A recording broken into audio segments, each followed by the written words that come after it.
Hey there, you're listening to BD4, where there's no better way to get your Yankees and Knicks analysis. Yanks every series, Knicks every game, and MMA on occasion. Here's your host, RJ Carbone.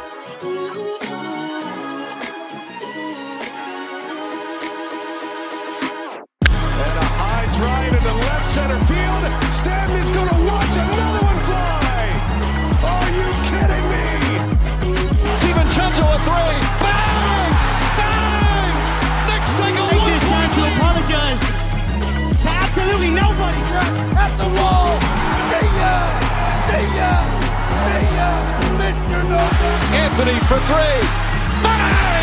That one goes down and the game is tied. Rose, you shook up the world again. I did it again. My God did it, man. I really just had Gonna have to. Brunson running away. Oh my! He has been the best player to put on that uniform. Ball game over. Yankees win. The Yankees win.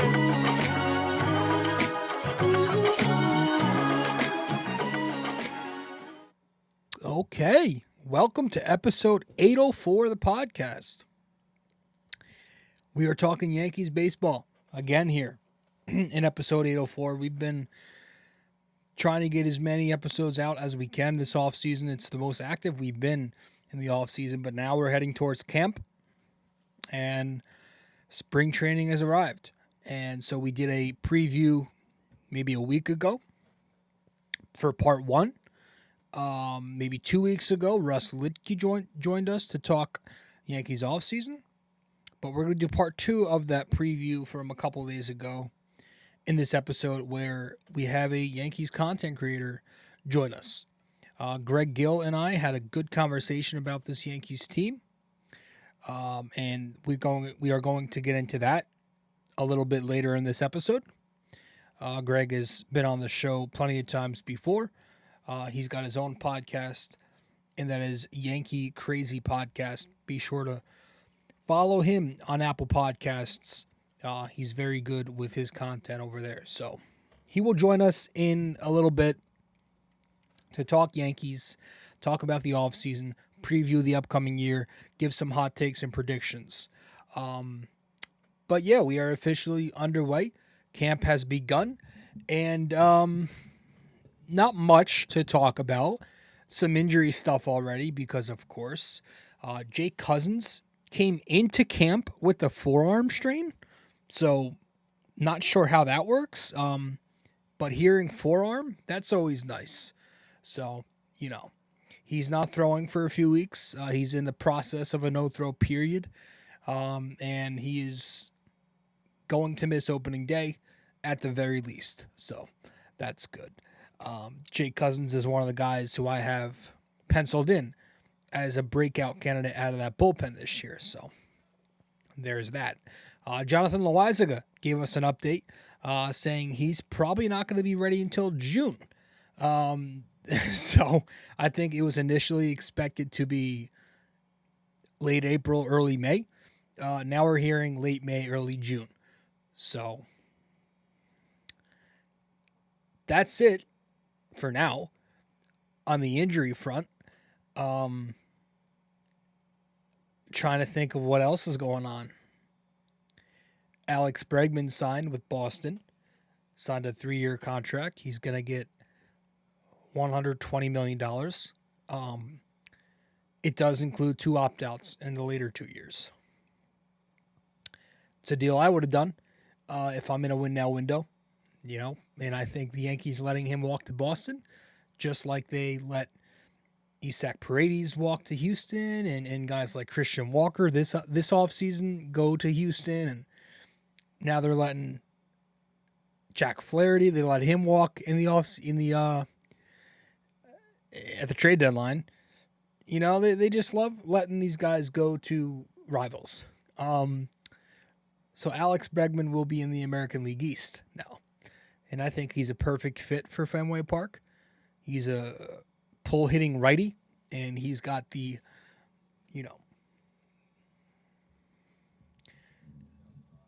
it's got the green monster. So I'm just really pissed off that happened. Not that I think Boston's a threat. I still think the American League will be the Yankees, but could make it more competitive. Marcus Stroman was a no-show at camp today. I think he's just at this point waiting to be traded. We'll see what happens there. Is it a third baseman that's going to come in return, or is it just moving Stroman in a separate deal to shed payroll? There's obviously with the Bregman deal now, there's talks on, are the Yankees going to go back in on Arenado? There have been conflicting reports. I have no idea what to believe anymore with the Arenado stuff. Some reporters are saying they're in. Some are saying they don't want him. I've explained why I don't want him multiple times. I'm not a fan of that deal.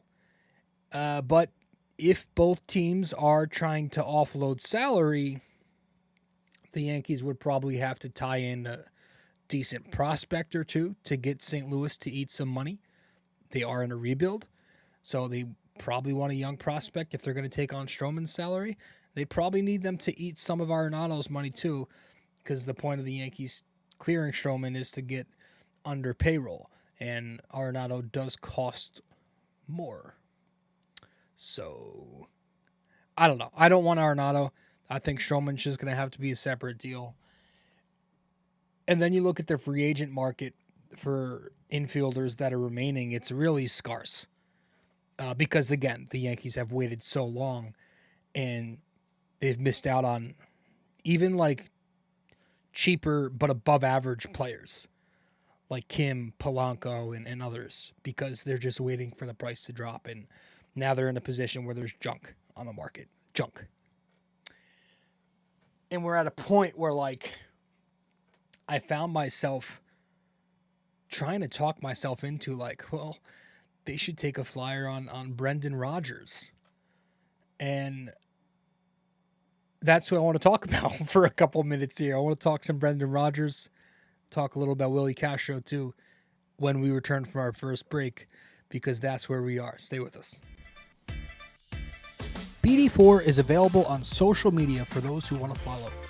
You can find BD4 on Instagram at BD4Pod. You can find us on X at BD4Pod. And you can find us on Facebook by simply searching BD4.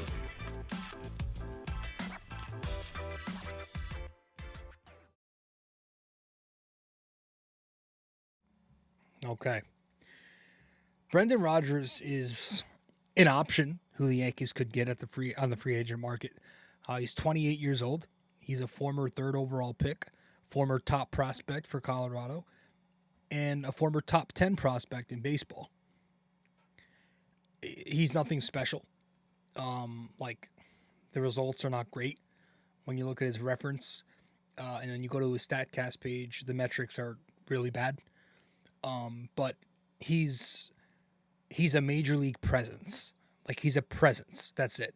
So that's a win. He's he's what I don't think Cabrera, Peraza, or LeMahieu would be for you. He's a threat to be a league average bat.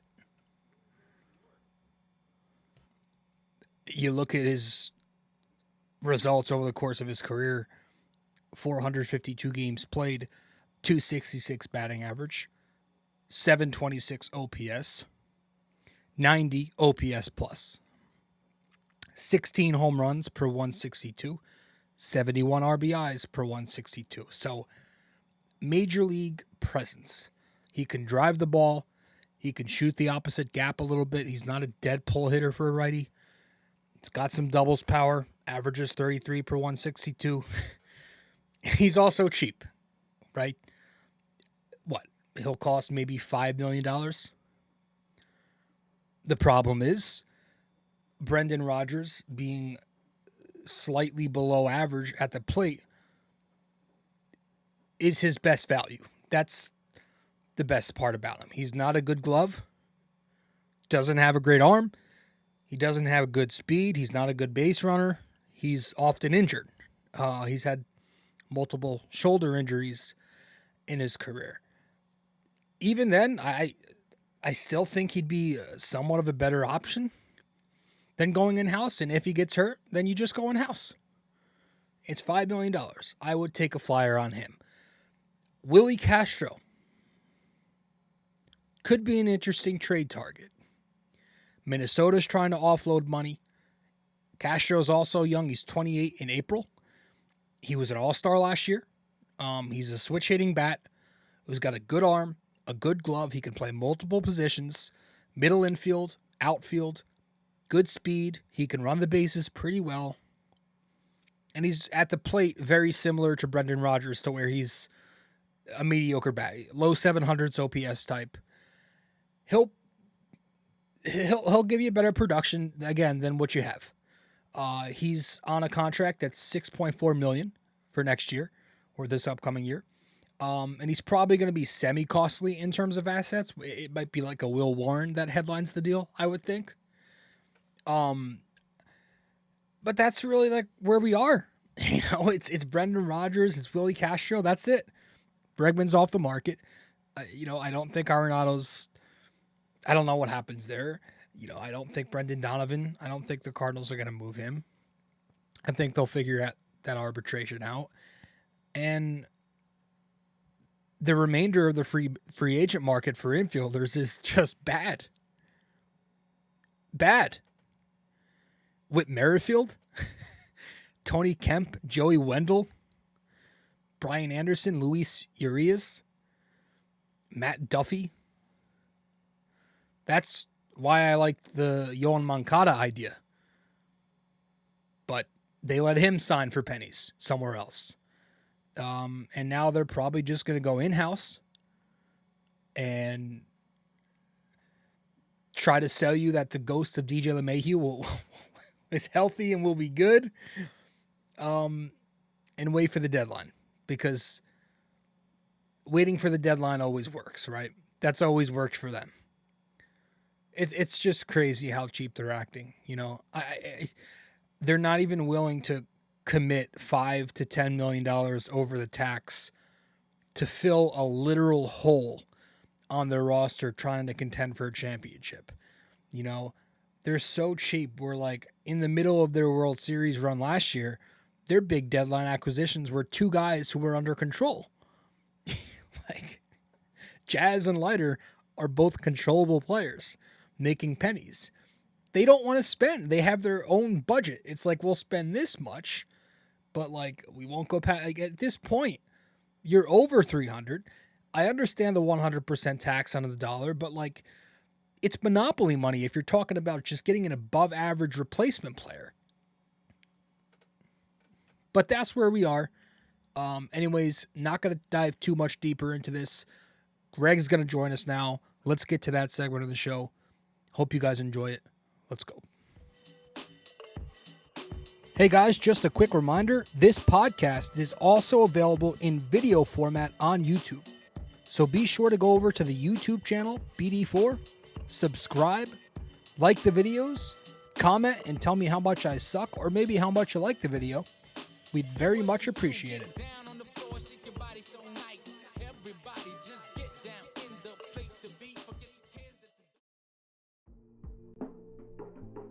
Don't have time to sit down and watch a video? You can listen to BD4 on Apple Podcasts and Spotify. Don't forget to give us a 5-star rating and review on Apple Podcasts. And you can also watch the video format on Spotify too.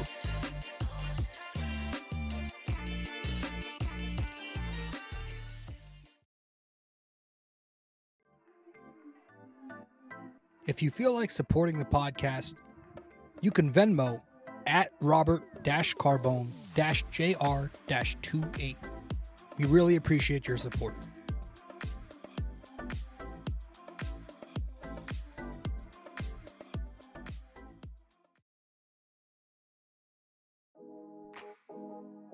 Do you enjoy Yankees baseball but are tired of hearing me yap? I have a suggestion for you. Go check out YankeeCrazyPodcast. Greg Gill is a Yankees podcaster on Apple Podcasts and Spotify, and he's now selling merch. Go to YankeeCrazy.myshopify.com.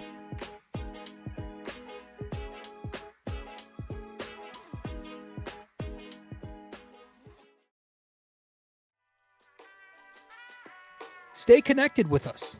Visit BD4blog.com to explore our blog, tune in to our latest podcasts, and follow us on social media. Thank you for being a part of this community.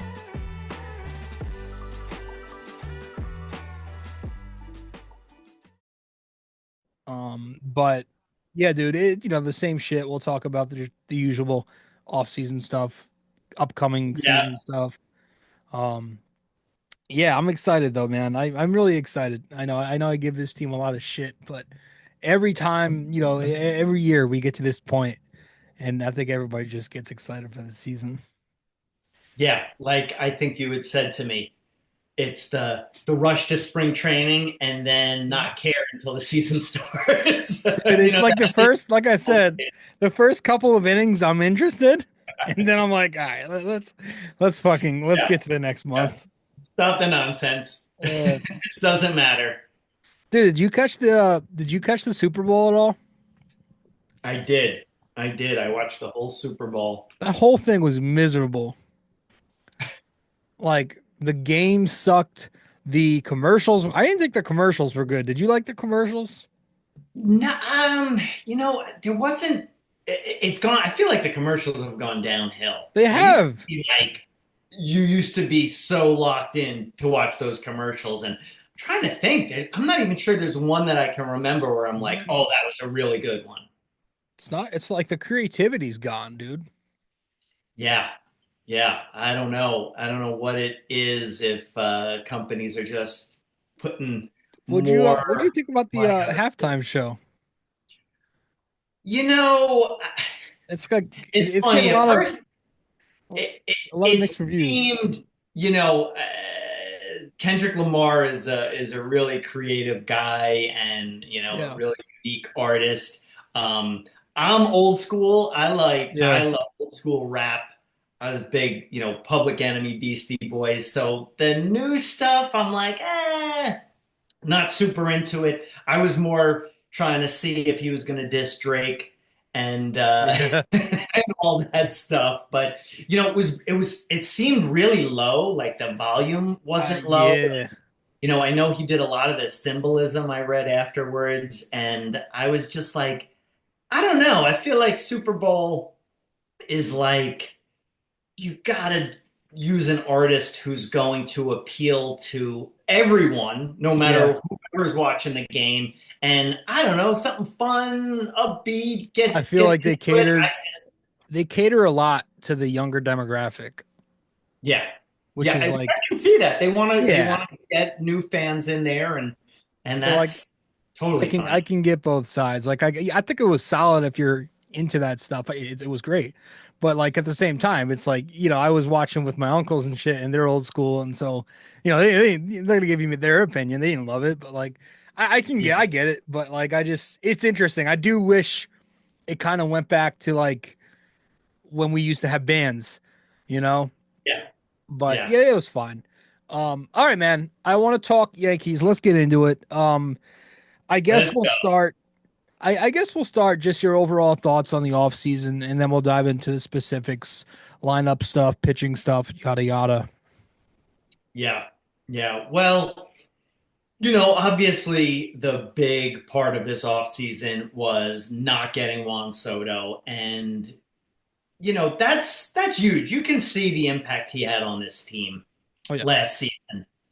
And it's one of those things where, Yankees did a good effort towards getting him. So I really can't blame Hal Steinbrenner. And I think Juan Soto, like a lot of people have said, wanted to go and be the man in Queens. I almost said Shea Stadium for the Mets. And I kind of think he just had his mind made up that he used the Yankees as a chip to get that up higher, but he wanted everything. Besides that, I think it was pretty solid. I would have liked if they would have gotten a third baseman who is above average, at least. That's a big question mark. Besides that, Max Fried I don't know a ton about him. I don't watch a lot of National League. I like the move. He seems like he will be very solid in our rotation. A lot of people will say, "Oh, we gave him too many years," but like we talk about, I don't care. I want to win now. This has got to happen. And it gives you 3 solid years, and you get a World Series out of it. Great. Right. Let's see. What are the other? Oh, Goldschmidt at first. Don't love it, but wanted Christian Walker. But what are you going to do? We gotta live with that. Hopefully, he has some sort of resurgence this year and can get back to a little bit. He's not going to go back to an MVP form, but maybe you catch something with him. 1-year deal, so it's not like you gave him 3 years and you're stuck with that contract. Let's see. Glaber walked, so Jazz moving over to second. Let's see. Oh, the big trade to get Williams as the closer. That was huge. That was huge because I feel like we have been struggling to get a big time closer. And I love Luke Walker. Oh my God, Luke Weaver. I love him. I think the ferocious jungle cat is awesome. But when you can get Williams, you got to go for that. And that gives you even a more explosive bullpen. I think that's fantastic. Let's see. Who else? Am I missing anybody else? Bellinger. And Bellinger, I like that move. Fingers crossed he's going to have a great year. I think a lot of people think he's a lot older than he is. I think he's only 28, right? So he's 28, 29 maybe. Yeah, 29. He's got some prime years, and you hope Yankee Stadium short porch, he is going to just use that to his advantage. So I like it. It was solid, and to reiterate, third base is the only question mark, and I don't love going into the season like that. So yeah, I pretty much agree with all your points, dude. Like going back to the Soto stuff. Yeah, that it seems I would agree with you that like it seemed like all along it was just a marketing ploy. I just remember I think back to that opening game in Houston, or one of the opening games in Houston where he has a big hit, play some good defense. I think it was opening day. And then they interviewed him after the game and they talked about an extension in the interview. And he's like, let's talk to Cashman about that. Talk to Cashman, not me. And that was kind of his whole thing all year. He was never really committed to the whole, I'm a Yankee and I'm here to win and I'm here to be with this team. And it just never felt like he was truly committed. And so I just had a bad gut feeling. And so that happened. But whatever, I hope he's terrible over there. I really do. I hope he never wins shit. This was my favorite dude. He was my favorite player before he came to the Yankees for years. We know this. We were talking about this forever. And so it just sucks that had to happen. But I think, the way the Yankees pivoted, considering they lost Soto and this is what they put out there, I think it was a solid offseason. I think it made them more well-rounded. A lot of people like to say they got better. I hesitate to use the word better, just considering they got to the World Series and they lost the guy who led them there. It's hard to say they got better than that. That's going to be up and, we'll see what happens. But I do think they're more well-rounded. I think they've gotten better in pitching, both in the pen and in the rotation, like you mentioned. I think they got better defensively, adding in guys like Bellinger who could play outfield, he could play first base, sliding Judge back to right field, like you mentioned, bringing Chisholm back to second base. And I think that helps. And I think they got him a little more athletic, which could help them on the bases. You're going to have Jazz for a full year. He's got speed. You've got Dominguez now in the picture if he's healthy. Bellinger's got some speed to him. So that's going to help them. So, yeah, man, I think the bullpen's going to look good. It's got swing and miss. I think the rotation's got a lot of depth with 3 guys who could potentially be number 1, number 2s. And then the lineup is very interesting, and that's where I want to start. because I'll let you give your thoughts on the lineup as a whole first. I think there's upside to it, and I also think it's a bit of a double-edged sword, for a lack of a better term. But I want to know your overall thoughts and confidence level regarding this Yankee lineup entering the season here. Yeah, I think you used a really great word for balanced, and I think that is going to go a long way this season. And you're definitely, just to end on Soto is that I'll never forget him hitting that home run. That huge home run. That was like storybook right there. And, you look at that at bat alone and you can see how great he is and how much he influenced that lineup. But again, two minuses with Soto and Gleyber. There's two guys who couldn't run the bases. Yep. Lots of bonehead moves, especially Gleyber. And, Soto defensively was not good. So you upgrade defensively by getting Bellinger, getting Judge back into right. Let's hope Dominguez, they just say to him, you got left field, practice it. We're not going to send you back down to the minors or trade you. Let's just focus on that. And, basically what they did with Volpe, where they said, that's your job. In terms of, to go back to that balance, I could see, you got Jazz who maybe could bat lead off, or you could bat him later in the order. Judge, I think they're going to put Judge back at second. I think that's just the Yankee way these days with the analytics of your best hitter hit second.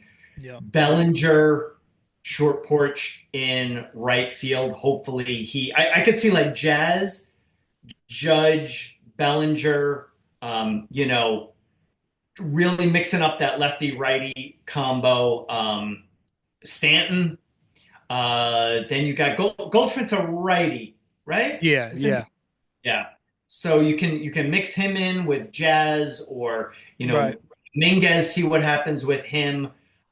So I feel good. It's very solid. The only question with this lineup is what happens at third base and who's gonna play there. You've got DJ, Cabrera, and Peraza supposedly competing for that third base job.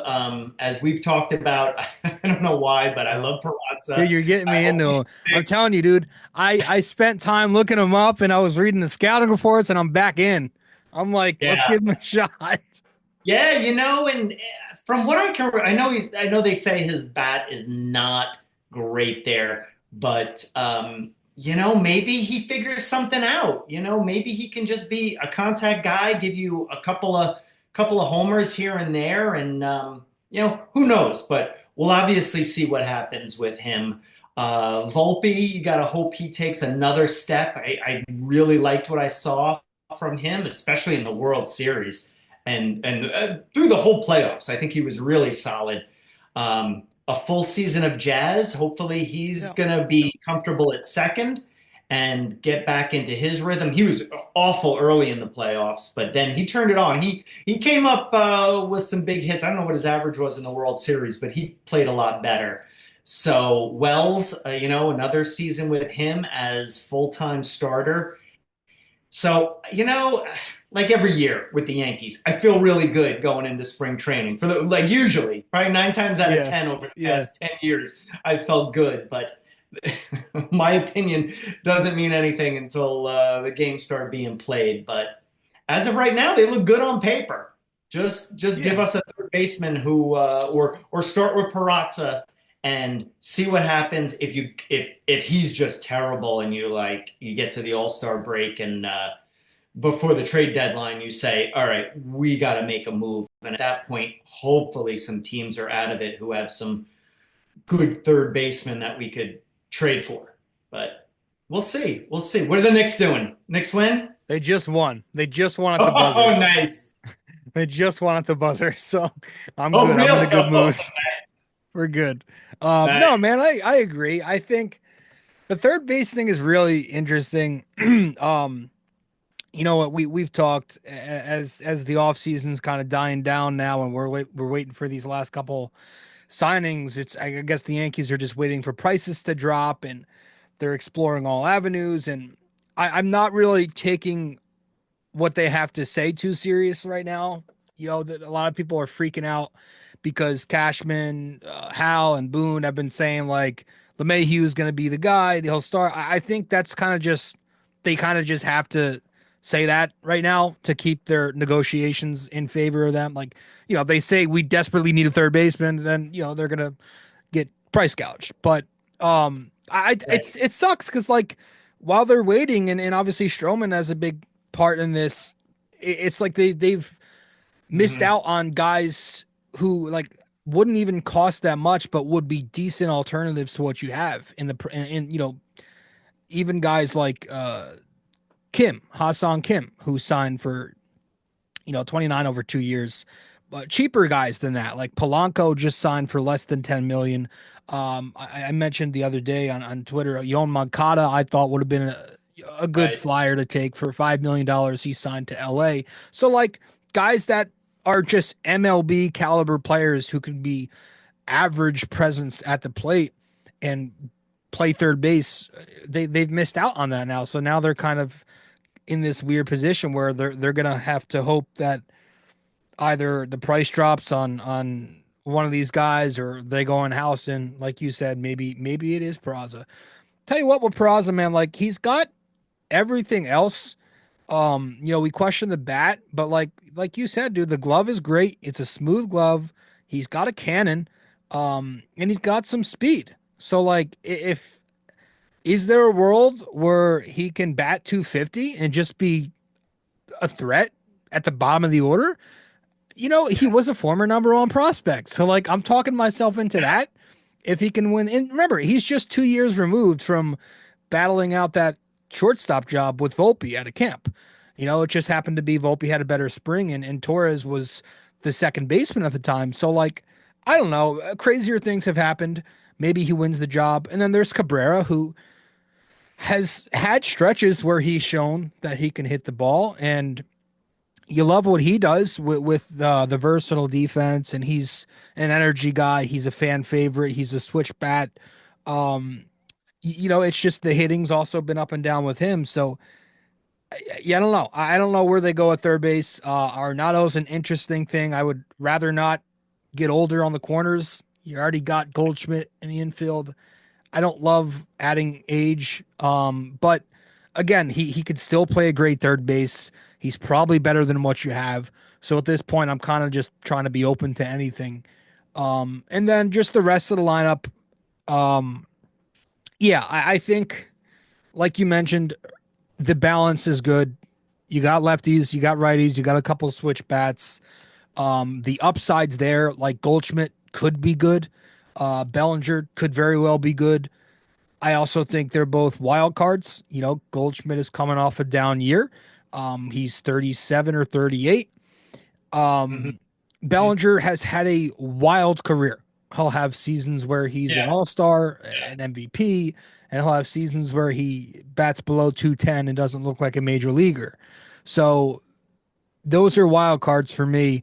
And if it happens to where none of them are really performing well, then now it's a lot of pressure on your young guys, on Volpe, on Dominguez, Wells. And going more to the young guys, what are your thoughts on some of the younger Yankees this year? I know you mentioned Volpe a little bit, but Austin Wells and you talked about Dominguez. Do you think one of them takes a step forward, one of them breaks out this year? Because I think that's going to be a very key storyline to follow. Yeah, to start off with Dominguez, you know, what are we talking? 2 years ago, 3 years ago, one was, I'm missing because I know he had the surgery, but, you know, there was a guy who was in the playoffs for us and did phenomenally well, and then had to have the surgery. You know, then they really messed up last year with this whole like time and not bringing him up. And then when he came up, he looked terrible in left field. So I think he's already shown that he can be a major leaguer, and I think he's going to be, my hope, who knows, obviously, but I think he's going to be really solid this year. I think he is going to, have his ups and downs as a rookie, a true full season rookie, but I just see him being really solid. I think you had said to me that you could compare him to like Melky Cabrera. Yeah, yeah. Melky was solid. He was solid. You're not talking MVP, touching close to all-star, but Melky contributed a lot to especially the 2009 team. And if you could get him, to be the level as Melky or maybe even a little bit above and play great defense, give you some pop, I love it. And I think that's totally possible for him. Here's a guy who's been highly touted since age 16, right? Yeah. We've been hearing about him forever. So you gotta hope that he takes that step forward. And I've got confidence in him. I really think he can. If especially if the Yankees say, they talk about all this mental stuff with guys, and it can be baseball's a big mental game. If they just say to him, listen, don't worry, left field is yours. He got his number 24 lowered from 89. Yeah. I think he was wearing. So hopefully that's a sign that he's like, okay, you're good. So I see big things from him this year. Wells, I think, is going to take a step forward. I think he is another really solid player. Looked lost in the playoffs at times last year, but he's still relatively young, right? What is he? Is he 25 maybe? Yeah. I can see him having a solid year, especially with him knowing that Trevino isn't starting ahead of him because Trevino's gone, and that he's the guy. Get all those reps against left-handed pitchers, which they were always platooning him against, and get him rolling. I think he can be very solid. Volpe, I really liked what I saw from him, on the main stage of the playoffs. He looked really good. Had some, I don't even know what his on-base percentage was, but it had to be. If I had to guess, I'd say it's in the 4s, maybe. Yeah. He just looked really good. Something about Peraza too that I always remember is that the Yankees was it 2023 playoffs against Houston when he played over IKF, who was your starter all year round. Yeah, he did. That's how much I remember that Yankees shit. had in him. I Wow. always think about that, and I always was I think that's what really got me hopeful about Peraza, because slick fielder. I think he was actually even, or maybe not better than Volpe defensively, maybe even, but he just makes it look so effortless and smooth. So, I really like that he has played second, short, and third. So that's really good. I would love to keep Cabrera on the team in terms of he can play everywhere. You put the guy in the outfield, you put him in the infield. He has those stretches where he can hit really well. I think he started at third last year at the beginning of the season and had a really good stretch. Yeah. So I like that. So I feel like there's a lot of young guys on this team, because what are we talking? Dominguez, Volpe, Wells. If Peraza makes it, you're talking 4 guys right there out of. You can even count Jazz. I think he's 26. So I guess I was just thinking young guys in terms of guys coming up from our farm system, but there's a lot of youth there, and I really like that. So I feel good about the youth movement of the Yankees, and really hopeful. And getting back to third base, just to add that in with DJ. I love DJ, always did. He's just. My mom's probably watching and listening. Mom, close your ears, because she's a huge DJ fan, and I hate when I have to bash DJ. But man, his drop off has been devastating. So it's like you really can't. I know they're saying the right things in the front office, like, oh, he can have a resurgence, all this, but you got to go with youth. If you had the choice, you got to give Peraza a chance and Cabrera. Whether you want to test both of them out, but we'll see what spring training brings. But DJ also has that contract, so Yeah, I we'll mean, see. do you remember when this was like after the COVID season, DJ had his first down year, and like looking back at it now, it wasn't even that bad. Like I would take that in a heartbeat. I think he batted 260, and Yeah. we were all like flipping out, like he's been so bad. Like that, I would take that at this point. Like I really think he's done. Like it's just he's slow. He can't move. He's having trouble staying healthy. The bat speed's not there. The arm strength doesn't look as strong. I don't know, man. It's just at some point you got to cut ties, and it just that foot, whatever foot injury he started with, Yeah. that lingered and that was lingered. it. Man, it's a shame. It's a shame because I really like him. That was it for him, man. That was the end of it. As soon as he hurt that toe, Yeah.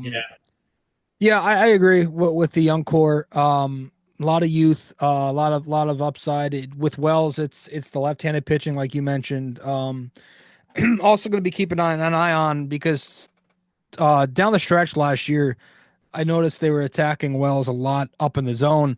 And, with his swing, he's got that lefty loft on it. It's hard for him to get that. So laying off of that more this year will be key for him, help him get on base more. He does have a good eye. And, just drive the baseball more, attack those low balls. I think that's key with Wells. Volpe's interesting. You want to believe there's something there in the bat. Everything else you love. He's already got a Gold Glove. He's a great runner, but he hasn't hit much. He doesn't walk. He struggles with off speed and breaking pitches. He can hit the fastball pretty well. But like a lot of young players, he has trouble laying off the off speed, and it's picking an approach. Sometimes he'll go up there and you'll see some power, and he's got a little bit of loft on his swing, and sometimes he goes up there and he's slapping the ball to right field. It's like, I think he's just kind of trying to find what he is at the plate. Is he a guy that's going to bring a little more power? Is he a guy that's going to have enough power? Is he a guy that's going to have make enough contact? Because he tried to tweak his swing last season, and it just completely zapped all his power, and he was still not really getting on base. So I'm interested to see the approach that he carries, Volpe, this year. And then, the lineup, like I said, I think it's got upside to be top 10. I don't think it's ever going to be what it was before Soto left. I don't think it's going to be number 1, number 2 in baseball, whatever it ended up being last year. But I think at its best, it can still be a top 10 lineup. I also just think there's a world out there where it's middle of the pack, maybe slightly below average. So it's just a little bit of a wild card, that lineup. But everything else, man, about this team, I got to say, I am feeling really confident in. And it's the first time in a while I can say I'm confident in multiple dimensions with this Yankees ball club. And I want to start with the rotation, or go to the rotation, and get some of your thoughts on some of these guys that will be making starts for the Yankees this year. Yeah, the rotation, again, another thing on paper, and we know paper doesn't always translate to actuality, but you've got Cole, Fried, Rodon, Gill, Schmidt. We haven't even spoken about Stroman, who hopefully is gone and is $18 million. So right off the bat, that is really solid. That is a great rotation. If Cole has to stay healthy, he's not getting any younger, obviously. Rodon has to just, I don't know. He's gotta. I don't even know if I can say step up, but he's got to be more consistent. He's one of those guys who came with a lot of high hopes that he was going to repeat what he did the year before in San Francisco. And then that first year was atrocious. Second year was like amazing compared to the first, but it still wasn't great. Yeah. Flashes of greatness in him, but he's just got to say, all right, he's got to get back to being like a solid 3. You know what I mean? Like, isn't going to be your ace, but he's got to be solid. Max Fried, people, I've seen some stuff where they say, he's a little bit on the decline. Hopefully coming to a new team gives him a little bit of, a little bit more juice. He's still a great pitcher, I think, from what I see. I've seen his highlights and the stats. Gill, amazing rookie of the year. Still needs to learn some stuff. Still needs the same type of consistency as well, and staying healthy. But that's a great guy to have in your rotation. And Clark Schmidt, I've always liked Clark Schmidt. He's always been really solid. I used to have hopes that he would progress even more. I think he's kind of, where he is. And he's, I agree. He's a great 5th starter. If he's a 5th, compare him to anybody else in the league, I think that's really solid. As we said, Stroman is still there. They got to dump that $18 million. They got to do something to get rid of that. It's crazy how Steinbrenner's comments about saying he's one of the poors. Yeah, and pissed me off. And saying the Dodgers, or a Clay, he basically just bowed down to the Dodgers, saying, "Oh, they're a class above," which is ridiculous when you look at the financial numbers for the Yankees. So the fact that he's got to stay under this luxury tax is just ridiculous.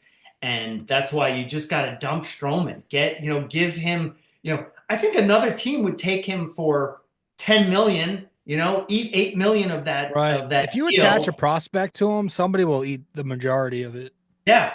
Yeah. So I think that's ridiculous. And I feel, Nestor's gone. I was like, who am I forgetting? Nestor is gone.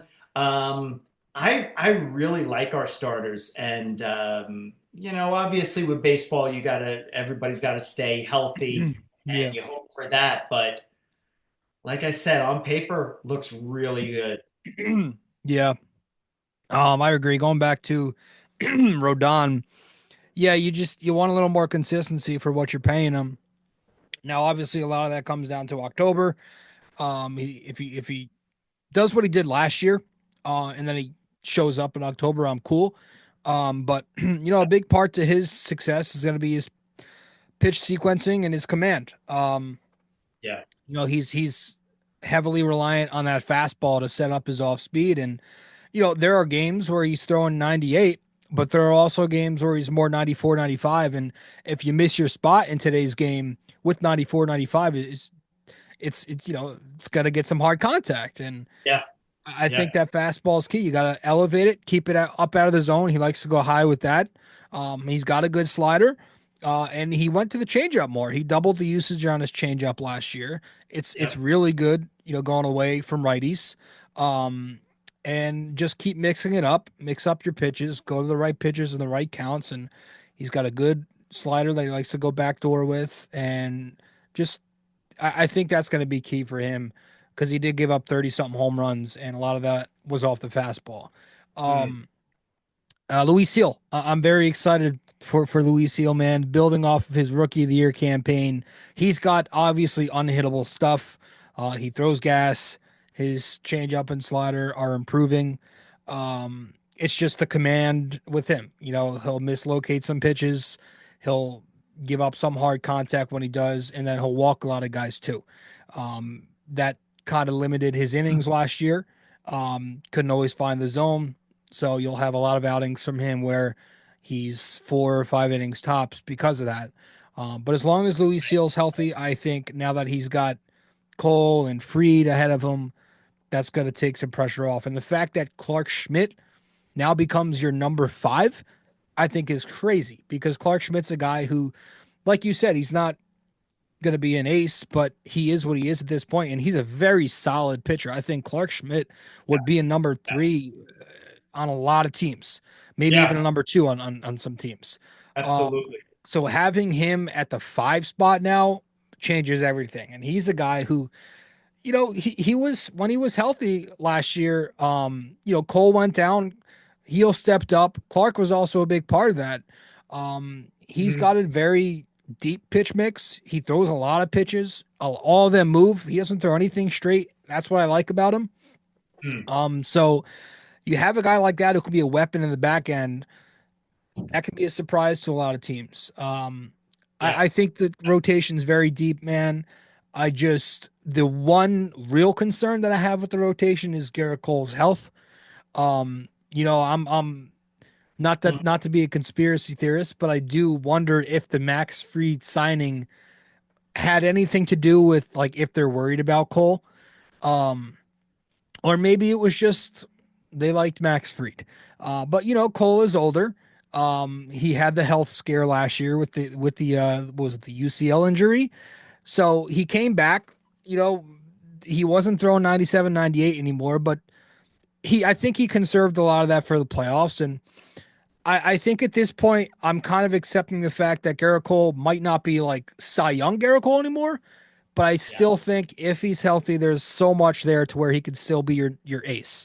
I think as long as Garrett is healthy this year, I think they'll be just fine. They'll be a top 3 rotation. But that's the only real concern I have is I just want him to get through the season. And if it means like limiting him a little bit at times, like if he's throwing 6 shutout against the, enter shit team here, you don't need to force it and go 7, right? So just things like that, monitor him maybe a little bit, but that's the only concern I have about the rotation. And then you get to the bullpen. I think this has upside to be even better than the rotation. I mean, you get 6 good innings out of your starter and the game could be over if you're up. Yeah, absolutely. You look at that bullpen and like we said, you've got Williams as your closer. Let's just say Luke Weaver is your setup guy. Yeah. Loisaga coming back. Hopefully he stays healthy. When he's healthy, he is dynamic. He's a couple of years since he was his I don't even know what age he's at, but he's got to only be 28 if I had to guess. So you got to hope those prime years are still here for him and doesn't you look at his arm angle and you can see he puts so much strain on that arm and that elbow. For a small guy too. Yeah, you got to just hope that he stays healthy. If he stays healthy this year, those are 3 guys that anybody in this league would take in a second. Then you go to, complimentary pieces. Uncle Rico, Big Tim Hill is back. I like Tim Hill, I got to say. There's something about Tim Hill I like. Back. Ian Hamilton, he's got to come back a little bit. He's not the Ian Hamilton from 2 years ago when his stuff was electric. He got beat up a little bit last season. Yep. Let's see. Who am I missing there? My guy Cousins. Oh, Cousins, fantastic. He was pitching well before he went down in the playoffs. The movement on his pitches is just crazy, mind-boggling. Leiter Jr., Mark Leiter Jr. he's gone, right? Or is he still a free agent? They brought him back. On an arbitration deal. Yeah. Oh, okay. I wasn't sure about him. And man, he showed so much in the playoffs. Not being on the playoff roster, Cousins goes down. He had those huge innings. Cleveland, man. Yeah. Big time showed up. And, he had a disappointing regular season from when we picked him up at the deadline. Yeah. From what I can recall, it was a little his ERA might have been 5 or 6.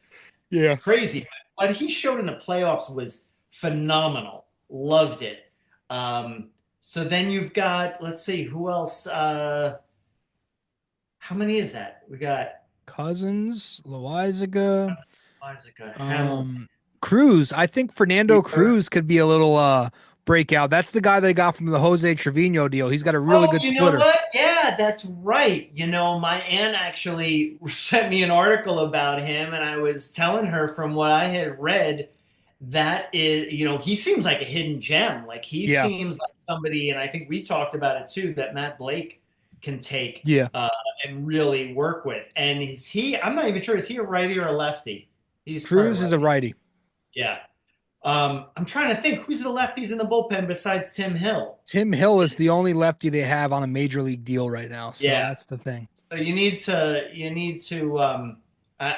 nice to have another lefty in there because just having one is not going to do it. Another guy, speaking of the rotation, Carrasco, who got signed to a minor league deal. Cookie. Nice backup, guy, I wish it was 7 years ago when he was, when he was really great. But 37 years old, I think, you never know what's going to happen. Do you think he breaks camp? I don't think so, but I think a lot would have to go wrong if he breaks camp. Yeah, exactly. A lot would have to go wrong. And then for him to accept, being in the minors as someone who could come up, I don't know if he's going to do that. A lot of those guys, from what I recall, have deals that if they don't make the major league camp, they can leave. Waivers. So I don't know. He'd be nice to have his insurance, I guess. But So the pitching has always been really solid over the past couple of years. The big problems that have reared their head has been the offense. The offense going cold for being, guys just not hitting for 2 weeks and being really sporadic. So Yankees do well with the pitching. It's just, keeping guys healthy. Yeah, it's like you said, man, the bullpen is, it's got the potential for a lot of depth. Also forgot to bring up Scott Efros. He's finally healthy, I hope. He hasn't pitched for them in 2 years, Scott Efros. Yeah, they brought him over 2 years ago, and I barely pitched. So if he's healthy, maybe he plays a role. He's got a unique arm angle as well.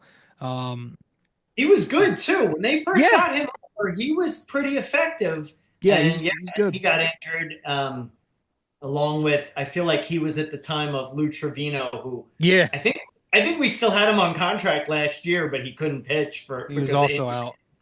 He's gone. Yeah. But Scott Efron was, he was one of those deadline moves 2 years ago. We'll see what happens, but I don't know. I feel like the Yankees are really good with getting under the radar bullpen guys, and you're like, where'd this guy come from, and be really effective. So with what they have right now, I'm really happy. And like I said, just get another lefty in there.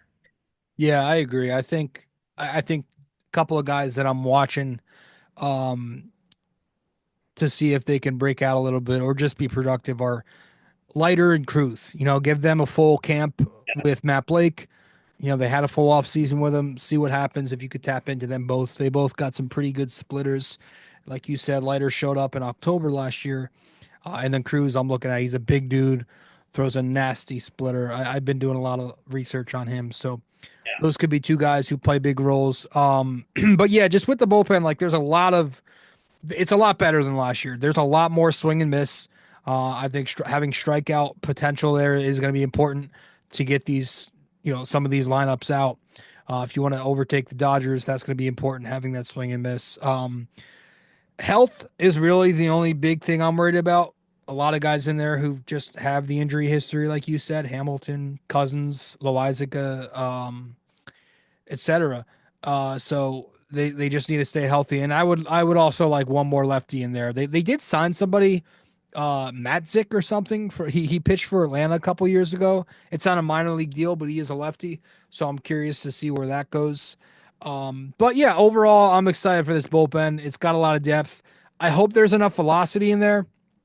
The guys who do throw hard, like you said, Ian Hamilton and Johnny Lasagna always hurt. So if they're healthy, I think they can play key roles too. There's a lot of upside. You just need them to stay healthy for once. And like you said, you nailed the rotation. Some of those depth arms like Stroman and Carrasco, we'll see where they are come April, if they're even around. Maybe our boy Will Warren plays a role. I've been I don't know, man. I'm trying to think of what in-house options they've got as a potential number 6. Yeah. Will Warren, Clayton Beater, pitched a couple of appearances last year. I like what I saw from him. I liked him better than Wilbur Warren. Yeah. Wilbur Everybody Warren, did. I'm always scratching my head every time he pitched. I'm like, this guy's a top prospect. He never showed me anything. I felt like he always got beat up. Yeah, it was rough, man. I'm gonna try to give him another chance this year because I like this slider, man. I'm a pitching nerd, so I'm like looking at I follow this dude on Instagram, the Pitching Ninja.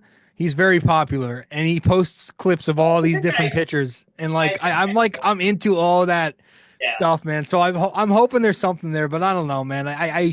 He was so bad last year. I just remember being miserable late in the year when he came up and he had a pitch. But because he threw like 92, I think, right?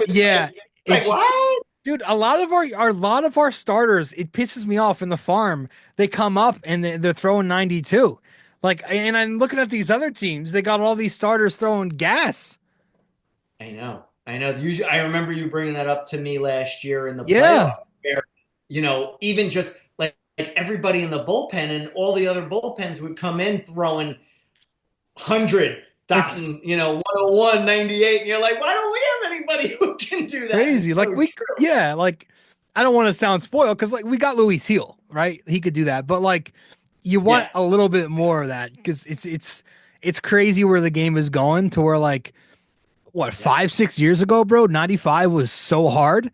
And now you look up and that's maybe your average major league fastball. It's insane. So I just wish we had more of that. I guess part of that is where they draft because they're always a winning record. So maybe that's part of it. But no, I'm excited about the pitching regardless, dude. I think that's going to be the biggest strength of this team. Anything else that we didn't cover? I'm trying to think. Anybody you think? I have one for you. Do you have? We'll get to this now. I'll list mine after yours. I want 3 X factors, 3 guys who you think will play a role, a big role this season on the team. I want a bat, I want a starter, and I want a reliever. One from each. Okay. Bat, Dominguez. I think he is the big X factor in this, and I, really have a lot of faith in him that he's going to be no one's ever going to replace Juan Soto, but I think he can be dangerous because I think he's got the power to hit one out, especially using that short porch if he's batting lefty, and I think he can make really good contact. Rotation for an arm, I am going to say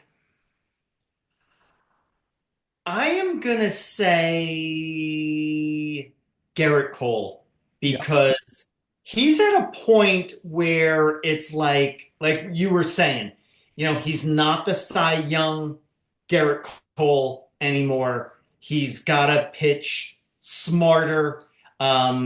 And hopefully that that elbow is not going to be a factor. So I think you get him for a whole season. He's been such a workhorse. So you got to hope that, I hope he's been doing everything he can for that elbow, doing every of those crazy treatments like Aaron Rodgers did for his ankle to come back. I hope he's taking care of that elbow and is solid.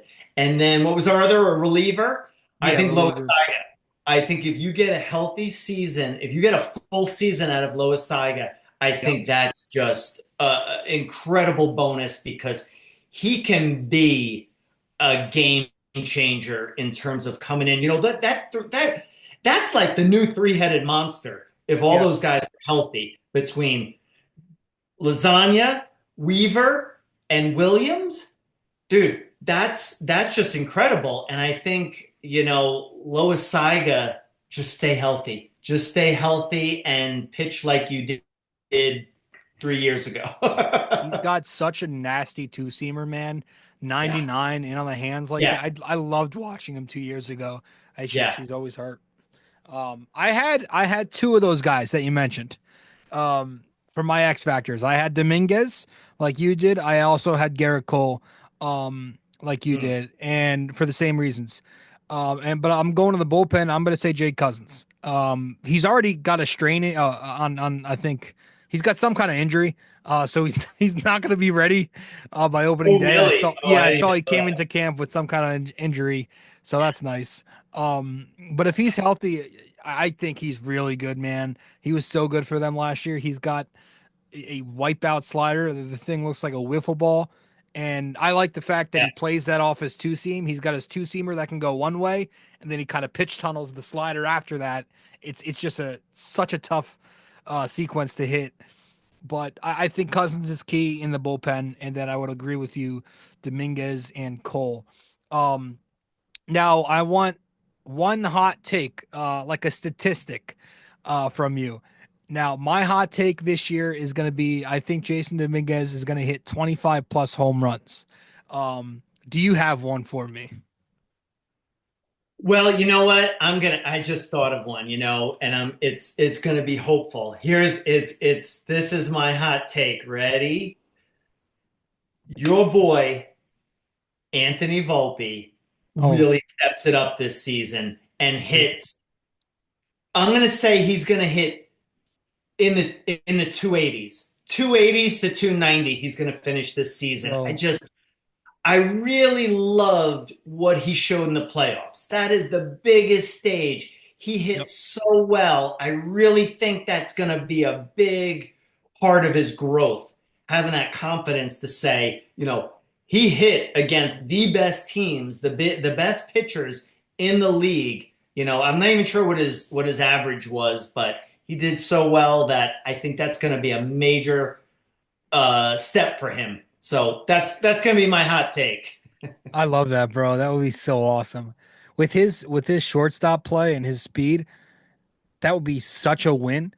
Man, I would love for Volpe to become that. And then you could talk about him hitting towards the top of the lineup, leading off maybe. I don't know. If he hits this year and if he kind of you kind of want him to establish a consistency first, but that would be huge if he could bat over 280 for the Yankees. But like you said, and these days that's so big these days. You look at the average. They talk about the league. The league average is like what 244 or something. I think last year was the major league average. Low where you're like, wow, we are not in the early 2000s. Bro, that's why I'm saying like the game is just trending in such a different direction where it's so power heavy and strikeout heavy and not to like the pitching's gotten so much better, and I think that's a big contributor to why too. But I also think it's the emphasis on power hitting. It's kind of a combination of a lot of things, man. It's interesting, but yeah, I like that take a lot from Volpe. That would be such a win. I would love it. Please, let's manifest that for you. I like that. Overall expectation of the team, regular season, division stuff, American League, World Series. What's your overall expectation? All right. I think the Yankees take the division. I think they're going to take the division with like 90, I'm going to say like 93 wins. And I think if, depending on a lot of factors, such as what's going on at third base, I think that's big. I think that's a big hole to have right now to wonder what's going to happen there. But I'm going to say Yankees get back to the World Series. What happens there, I have no idea. But again, I'm always hopeful at this point in the year. But I just feel good. I think this is a really solid team with really solid pitching. And I look at the American League, especially the East. I think the East got everyone else in the East got worse, probably. Orioles, Blue Jays, Red Sox. Yeah, the American League as a whole got weaker. Yeah, I don't see anyone. Oh wait, I did get something. I got an update on my phone. You're not gonna love this. I got this mid episode. I didn't want to say it, but now that you brought up the American League East, the Boston Red Sox have signed a third baseman. Bregman. Yes, you saw that. No, I was guessing. Okay, yeah, they signed Bregman for 3 years with 2 opt-outs, 120. Okay, he's perfect because he's an asshole. He'll put him perfectly in Boston. Okay, I didn't want him anyway. Not like I was bitching on Twitter for him. I didn't want that motherfucker. Let him go to Boston. I don't know, man. That sucks. But I still think we're gonna win the American League East. I think the Yankees are head and shoulders above the rest in the American League East. I think they'll win. I'm gonna be conservative. I always like to be conservative with my win estimates. I'm gonna say they win 91 games. And they take the American League East. And I think the American League got so much weaker than it already was. I think 91 might be enough to take the American League. So I'll even give them that. And I agree. I think there's a window. There's a lane where they can get back to the World Series. It's incredibly hard to get back there twice in a row. But again, given how mediocre this league is, I think there's a window for it. Anything beyond that, like you said, it's hard to say they can match up with or even surpass the Dodgers. I'm not there yet. I think we have to see what happens at the deadline. I think that's going to play a big role this year. So we'll see. Yeah. But I'm excited, dude. I'm so excited, and I appreciate you coming on the show and giving your opinion. Yeah. Just to give a little, I gotta say one more thing with Bregman, which is really funny. I've told you I have an inside source on the Bregman family, and that his mom was a Yankee fan. So that's right. Hates that he went to Boston. we got to publicize that. Get that all over Twitter. Make it viral tonight. Yeah. She's pissed. She is pissed. I'm gonna make the headline. Mama Bregman pissed at him. All right. Well, at least we can continue to hate him. So. Yes. See him often and hate him. I don't have to pretend to like him anymore. Well, all right, man. Dude. I appreciate you coming on the show, man. Thanks, bro. Appreciate it. Always a pleasure coming on. Love talking Yankees with you. Bro. All right. Appreciate it all. That will be it. See you soon.